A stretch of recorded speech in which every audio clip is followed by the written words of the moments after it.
Hello and welcome to another Israeli Frenemies.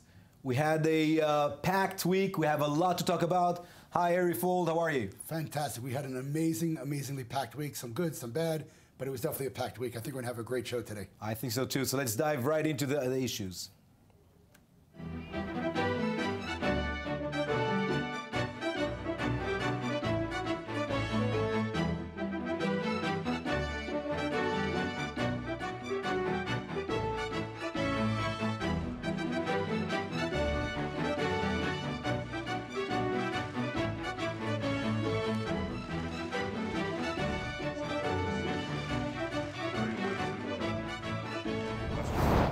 So this week, Israel had a very special visit. In fact, the whole Middle East had a special visit. President Donald J. Trump traveled from Saudi Arabia, then into Israel, met with the Prime Minister of Israel, and then met with Mr. Abbas, Abu Mazen. And the echo of that trip, I think, is going to be going on for a long time. The question that remains, I think, in all our minds is, what does it mean? Where is he going from here? I think, personally, the fact that he went into the web of the Islamic regimes and pointed a finger and said, guys, you got to be involved in fighting radical Islamic terrorism. Then he went to Abbas and in his face said to him, you got to stop paying terrorists. And then he gave a very big hug to Israel. I mean, I think it was a great visit. What he's going to do in the future? You know what? I would have put my money on it. Still to be seen. Still to be seen. Absolutely. Yeah, I think, look, first of all, I agree with your analysis. It was an important visit. I think viewers who are watching us regularly know that I'm a big fan of President Obama. I thought he did a great job as the leader of the free world, but I think he did some mistakes vis-a-vis the Middle East, and not necessarily regarding policy, but regarding, how would I say it, personal warmth. And I think what Trump did, both in Saudi Arabia, with the Saudi king himself, and with the leadership of the Middle East, Middle Eastern countries and Muslim countries, and especially here in Israel, I think he reads the Israeli public better. I think for Israelis many times, and you know, some past leaders knew how to do it very well, like Anwar Sadat, the late Egyptian president, who knew exactly which buttons to push. Well, he was serious afterwards. He was serious, but he was also very warm. Once he decided to be here, King Hussein as well, and Bill Clinton had that very much. I mean, regardless whether you were from the right or the left. I agree with you. 100%. And Obama neglected this point of reaching out to the Israelis, who are very, how would I say it, sensitive to how they are treated. And I think Trump, in that manner, did the right thing. He didn't say anything, by the way. Well, he said a lot of things. He said, I think there were three things, in my opinion, I think there were three things that he said, which to me, my jaw dropped. They really hit the floor. The first thing he said, which I think if I was a Muslim, I'd be offended, he said Jews praise their prayers in the Western Wall, the Christians pray in the Church of the Special, I think it was in the Old City, and then he said the Muslims pray in their holy sites. He would not mention Al-Aqsa. To me, it was mind-blowing. I didn't think it was good or bad, I just thought it was shocking. In other words, that's all these places. That was one. And then he said, when he talked about Jerusalem, and he said the Jews' heritage here, his quote was, is ancient and eternal. I mean, that was mind-blowing to me. That was fantastic. But he didn't, what he didn't say, there were many talks in his campaign and on the eve of his arrival about moving the embassy, nothing about that. Right, absolutely, no, I understand. He went to the Kotel, to the Wailing Wall on his own with no official Israeli presence. And what we hear that behind the scenes, he's now talking on issues that after, you know, making this warm reception, which will be very hard to criticize him afterwards, his people are talking now about switching areas C to areas B in the West Bank for the Palestinian Authority. They are talking about renewal of the negotiations with serious talks about a two-state solution. No mention. That's what the background. I don't know. Here's the thing. I want to, you know, someone who's. I told you I was pro-Trump more because the choices were not really good for me. I'll be frank with you. If he goes the other way, I'll stand here and say I'm very disappointed. In fact, I'm very disappointed. But you would not say he's anti-Semitic or pro-Muslim. Let me finish my sentence. Things that you used to say to on Obama. What I'm saying about Trump is the following. I think he went, you know, further than any other president in terms of his statements, in terms of his warmth. In other words, he didn't mention a two-state solution. He didn't mention a Palestinian state by the PLO, not by us. When he's saying Abbas, he never mentioned them. Abbas was talking about the settlements, about this. He didn't mention it. He said, you got to stop paying terrorists. He went to Saudi Arabia. He didn't mention Israel at all. He said, you got, one second. And then he came to Israel. Fine. Let me finish. Yeah, but we have a very short time. Then he came to Israel. He didn't mention settlements. He didn't mention this. Nothing. You're nothing. completely right. And I'm not, and I think neither the right nor the left at this point can rejoice on his statements. I think some I can rejoice at his statements. I don't know what he's going to do, but I can rejoice exactly. at his statements. I think that his statements can lead to anything.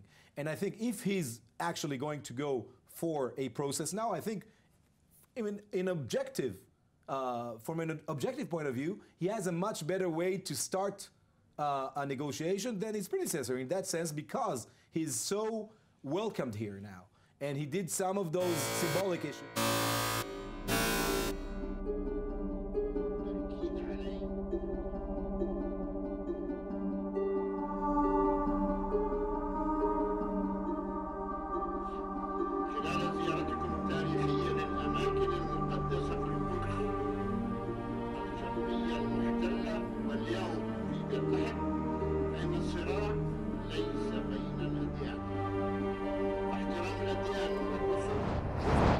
So this week in Israel, there is a public holiday of the Jerusalem Day, commemorating the unification of the city.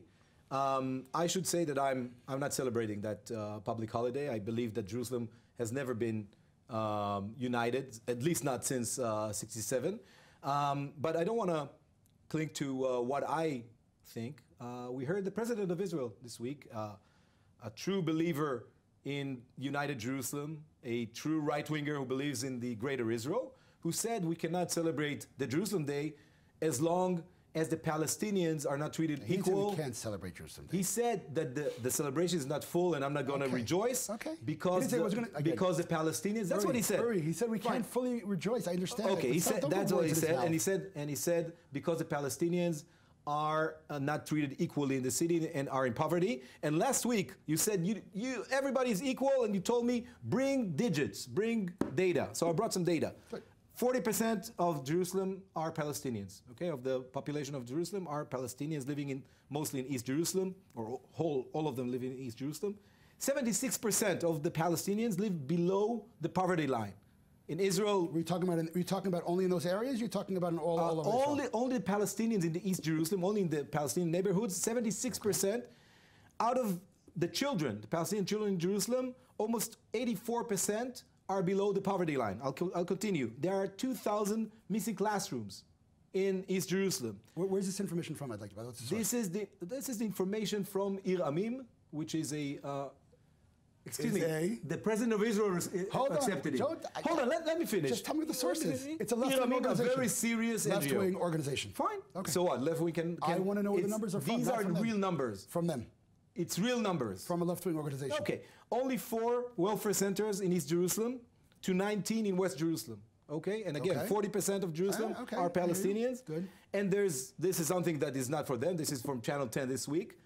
No trash collection in the big neighborhoods of East Jerusalem that are behind the wall. There's a wall. The viewers should know that. Although there's a wall, Shuafat is behind the wall. Hold on. Some of the East Jerusalem neighborhoods that are part of the municipal area of Jerusalem. There's no wall there. There is a wall. No, I travel there every day. Okay. Ramat Shlomo is right next door. There's no wall there. Oh, look. And if there's a wall, they're under the PA, not under Israel. It's under Israel municipal. It's under Jerusalem municipal. Municipal. There is a wall. No. There is. Look, Ari, you can't do that. You can't come here and say. I'm there every day. Ramat Shlomo. It's the Jewish neighborhood is right next to. There's no wall. And if there's a wall, Shuafat let me answer your. Is a refugee camp. It's behind a wall. And you know what? Next week I'll bring photos. Let me answer your claims. First of all, number one. Okay, number one, the Arabs in Jerusalem are called residents of Jerusalem. They refuse Palestinian citizenship. And what we're going to speak about. Listen to me for a second. They were offered to become. There's no Palestinian state. Let me please finish my sentence. They were offered to become Palestinian citizens and residents of Jerusalem. They refused that because they want Israeli citizenship. The demand for Israeli citizenship by those Arabs, by the way, is up triple. Okay, so if you're talking about such horrible situations... These are the numbers. Listen to me, or you're from a left-wing organization. Listen to me. No, these are the numbers from a lefting organization. From the Israeli Let me finish my sentence, Statistics Bureau. 3 minutes, let me speak.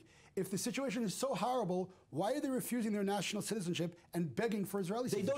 They don't have a state. What are you talking about? Again, they were offered PA citizenship. There's no such thing as PA citizenship. No. The PA is not a sovereign. He can't bring citizenship. The PA is not controlling the Arabs in Judea and Samaria? The PA is an administrative body which cannot. There's no such thing. No, but don't tell our viewers things that don't exist. There's no such thing because there's no Palestinian state. Let me finish the sentence. I won't let you distort reality. They have ID cards, national ID cards belonging to the PA and not Israel. But they live under Israeli sovereignty. Again, listen to what I'm telling you. The people in Jerusalem were offered that. They said no, they want Israeli citizenship. They never offered that. It's false. It's false because Israel would not disunite Jerusalem, right? Let me finish the sentence. When was it offered? I will bring it in for you. Please, so next week bring it in. In terms of the Arabs in Jerusalem, they're giving residents of Jerusalem. The PA was kicked out of Jerusalem. Wow. What are you talking about? The Orient House. Because Israel regards East Jerusalem as part of Israel. Hold on. Al-Husseini was in the Orient House, a man who was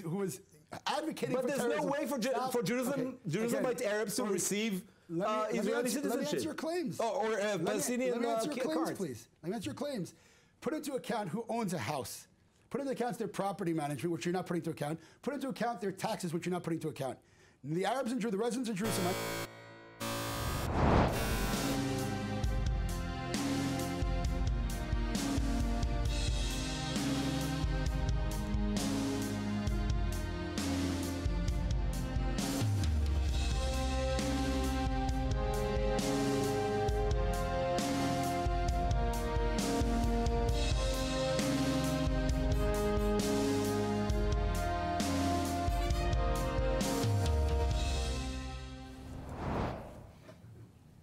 Okay, so if we're talking about the Arab-Israeli problem, Muslim-Jewish problem, or if you want to say Palestinian-Israeli problem, any way you want to define this, we got a problem.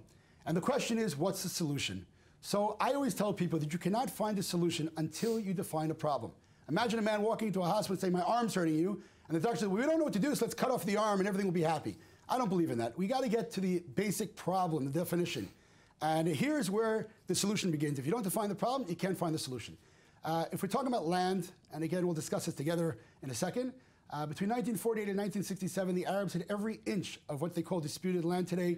Those are the years when the PLO was actually created to destroy Israel, so the problem is not land. If we're talking about Israel, in 1929, the Muslims in Hebron slaughtered the Jewish population in Hebron, so it must not be Israel either.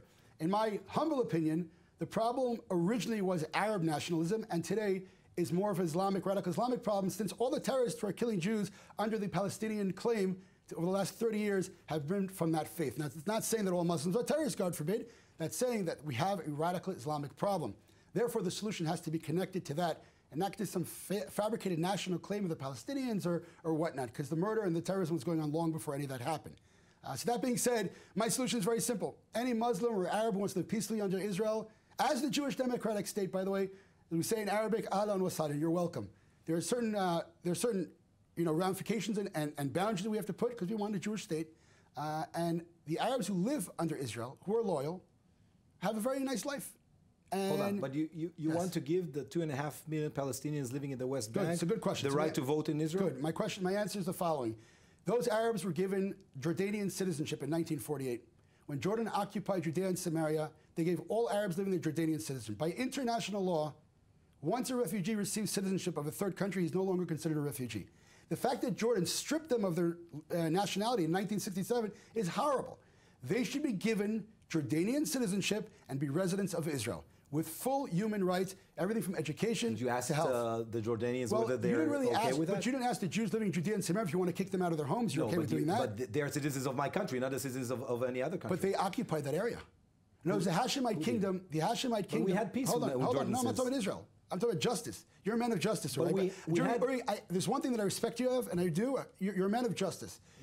I appreciate what you say. So, Jordan. And I hope that of course I am. But we don't respect. I respect you for that. We have different understandings. I hold you up on that pedestal. I know that the left is not coming. Most of them, I really do. It's not coming from a bad place. They're coming from human rights. I believe that. The Hashemite kingdom came in and occupied an area that's 70+% of what was British Palestine.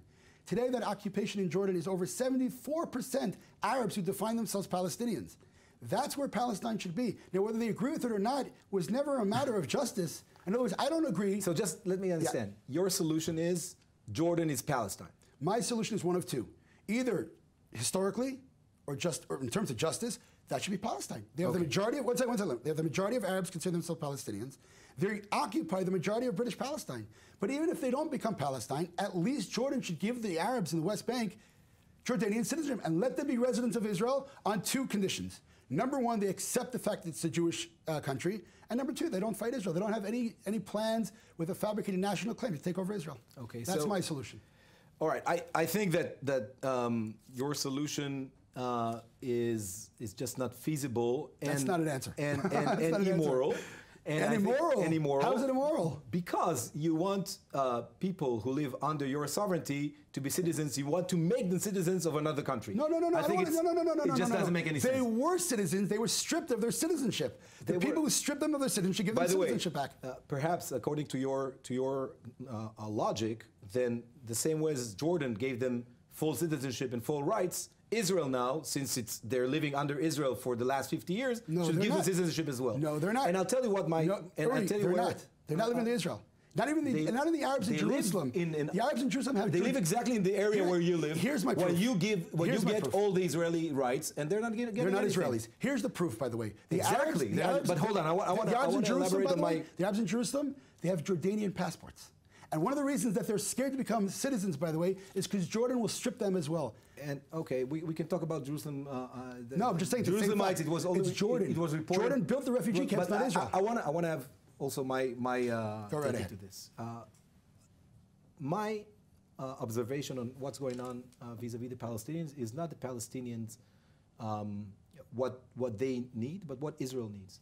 The Zionist vision, the Zionist notion, the Zionist movement, since it was created, was about two pillars. The first pillar is that Israel is the Jewish homeland. The second pillar, from Herzl, Jabotinsky, Ben-Gurion, Begin, and Rabin, was that this Jewish homeland, when it becomes a state, it will be a democratic state. Now, you are in control, full control, of the lives of 2.5 million Palestinians in the West Bank. Incorrect, Uri. The PA is in charge, not me. The PA is an administrative body, doesn't have any sovereignty. Okay, all civil control. But the de facto sovereign there, the belligerent occupier, is Israel. IDF doesn't go into Bethlehem. IDF does what you've done. It does, by the way, it does. Only when they have to distract terrorists. It does. Uri, they do it a lot. Hold on. Trump went to Bethlehem. Hold on. Trump went to Bethlehem. It can. Who was in charge of the security? I won't distract.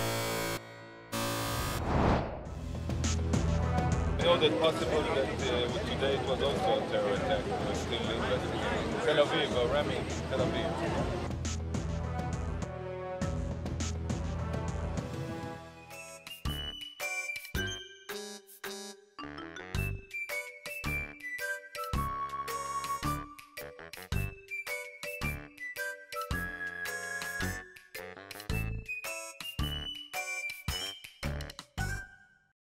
So, as part of the visit of the historical visit of Donald Trump in Israel, which was a diplomatic high, there were a few lows. We saw a few of them. One was the Minister of Interior Security talking about a terrorist attack that never occurred, and he knew it didn't occur. He had to know before talking to the leader of the free world. We had also MK Oren Khazan, who took a selfie, in this very official handshaking moment, took a selfie with the president. And we had the royal couple themselves, Netanyahu and the first Israeli, or not the first lady is of the president, but Sarah Netanyahu. Talking about, I can call them royal couple. Talking about how they act in a big royal manner. Talking about how their house is how poor they are that only when Trump visited could they paint their house and stuff like that. Now, I should say, by the way, the biggest controversy was around the selfie of Oren Khazan. I thought that what Minister Ardan did was much worse because it showed how shallow this usage of I don't the terrorist think attack. he knew. I don't think he knew. He should have known. He should have checked before, and he has a history with that. But put that aside. The Oren Khazan incident, I should say, talking about a diplomatic or non-diplomatic behavior when it comes to President Donald Trump, who's the most non-diplomatic figure sitting on that in the Oval Office ever, it's kind of strange. I mean, I think that Trump could have done something like that himself. Absolutely. A few years back. I don't think. I know for Israel. I would say it was embarrassing as the state. The action itself, I don't think there was a better person he could have done it to. In other words, his whole life, his whole election was done through Twitter. That's who he is. He's part of that new generation. I wouldn't have done it. I don't think it's diplomatically me neither. polite. But you know what? But I would not vote for Trump either. Okay, but I don't think that the selfie was, oh my God, like, oh my, I don't think it was, in the state it was embarrassing, but the action itself, I don't know, someone walks down the street and say, hey, can I have a selfie? It's pretty cool. But again, Trump, if it happened to anyone, it happened to Trump, I think it's not so bad. The man, lives on Twitter. In terms of what the minister did, look, unfortunately, in our country, the number of ramming attacks that were accidental are much less than the number of ramming attacks that were terrorism. Now, I don't think for a second that he knew that it was an accident. I thought he was pretty positive. Before you talk with the American president, you should check your facts. He assumed incorrectly. And this was 2 hours after that, and the police already knew. No, they didn't say anything. And he assumed incorrectly. By the way, in England, the Manchester attack, which again, of course, we send our condolences, all those who were killed and injured, they didn't release the fact it was a terrorist till hours later, which was responsible. But even though they before had you're sure, right. So check your facts. I think he made an assumption. I think the assumption was wrong, and therefore, by default, he made a fool out of himself. He's done it for at least the second time. I don't know about the other times. With al-Khiran in the Negev desert, it could be. Where he said that this guy that accidentally, apparently because of a police shooting, ran over a police officer. He said he's related to ISIS. No, but it was a terrorist attack at the end. Not just say it was related to ISIS. No, it wasn't a terrorist attack. This guy was shot by a crossfire of the police. He didn't do anything. And if I'm thinking about the same case you're talking about, his Jeep was going right at the... so it was a terrorist attack. It wasn't a terrorist attack. No, I don't know. Wasn't. I'm not sure of the facts. I don't want to talk about that. But again, I think what Ardan did was, it was an assumption. And you know what they say about making an assumption? I'm not going to say it on live TV. But in terms of Khazan, that was silly. He's not a minister. It's not anything. It was a silly move. He will be now. What was the last... Oh, in terms of Netanyahu, I don't think he said he was poor. I think maybe he said... Yeah, that was like, chit-chat. Oh, look at we got the privilege to paint it, we're so poor. I think the chit-chat between the president and our prime minister shows some kind of friendly relationship between them. I don't know if that's such a big deal. I don't know. Again, diplomacy, I think that in Israel, we have to work on that on a general basis. I think that, our behavior, we're very... What's the word? We jump the gun. We do things sometimes without thinking. It's the Israeli, that's why we are the startup nation. We're not scared of risks. That's good. But when you're running, hey, take a selfie, that's bad. Yeah, so I think, behavior-wise, we have to figure out how to be more diplomatic. That's true. I don't know if I would have had Trump dancing with swords like they did in Saudi Arabia. or with that bowl of light. The sphere of light. Yeah. But we definitely figured out. Again, but you know what I think? I think we live in a reality that we have to be, as we say in Hebrew, tachlis.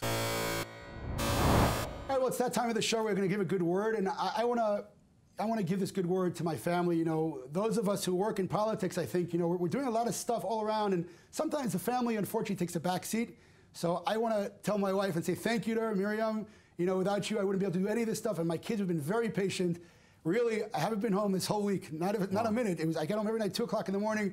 So my good word goes out to you, family. I love you, and I have to thank you where I am and what I'm doing. It's all in your, I give the credit all to you. That's my good word this week. Well, I'll join you, although my family is very political, so we're both... Oh, your wife's, your partner's in the Knesset, right?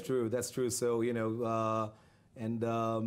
but it's hard, but we manage. But yeah, that good word I said to the family and to myself, I join you. And I want to send our condolences to all those in Manchester who were hurt and killed in that horrific attack.